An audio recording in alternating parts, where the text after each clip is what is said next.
Do it together.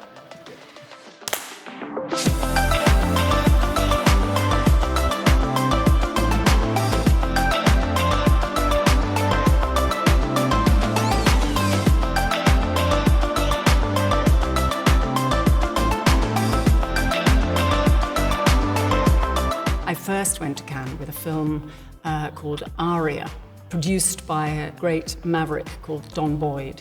And he asked, I want to say 10 directors, including Jean-Luc Godard, Bruce Beresford, and Robert Altman, and Ken Russell, and all sorts of people, and my great friend Derek Jarman, to make short films of arias from their favorite operas.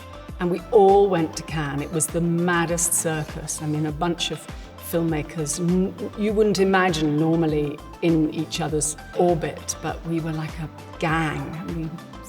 We kind of marauded around Cannes. Even though we all became great friends, everybody was very disparaging about everybody else's film. But we made lasting friendships from that event, which I think is what happens in any good film festival. It's not actually about the films, it's about the friendships.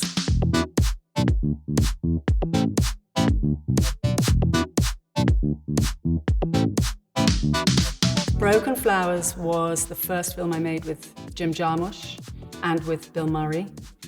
I remember him telling us this story on the way up the red carpet, that the last time he'd been in Cannes with a film, just when the credits were rolling, somebody yelled down from the top balcony, "Jim, it's shit!"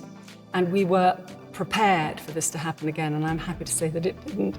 But yeah, you have to have what they call your big boy pants on when you go to Cannes, because people don't hold back. You left me, Penny, remember? Yeah. Very clearly. We went with Okja, Bong Joon-ho, and we were one of the 2 films that year that had been made and presented by Netflix. The Mayevich story is also Noah Baumbach's film. We were the first Netflix films to be there in competition.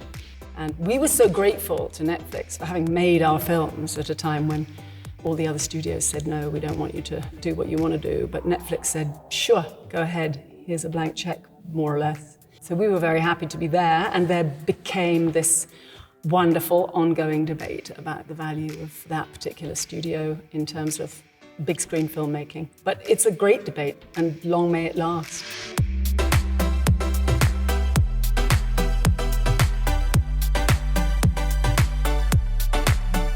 I'm taking very proudly to Cannes the Apichatpong film Memoria, the Wes Anderson French Dispatch, and Joanna Hogg's second Souvenir film, Souvenir 2. And Cannes is very, very kindly also making a screening of the Souvenir 1.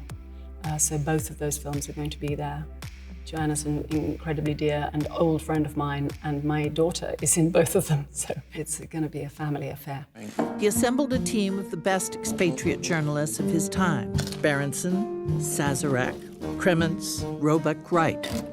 These were his people. Just try to make it sound like you wrote it that way on purpose. Well, working with Wes Anderson is, one of the great privileges of not only of my life, but I would say pretty much anybody who works with him.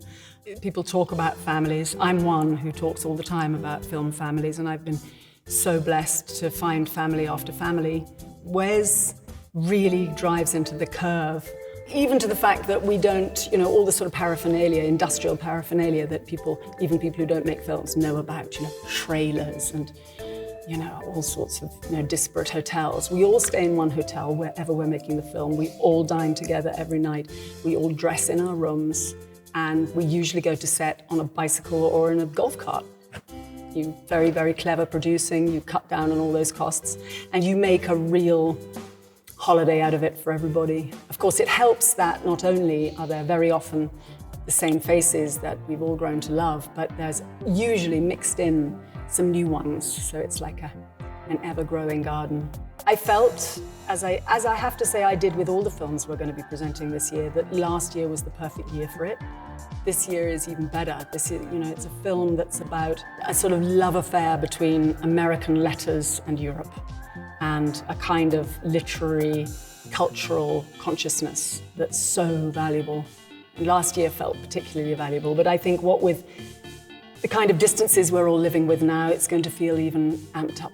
more now. So yeah, we're really proud to be taking The French Dispatch to Cannes.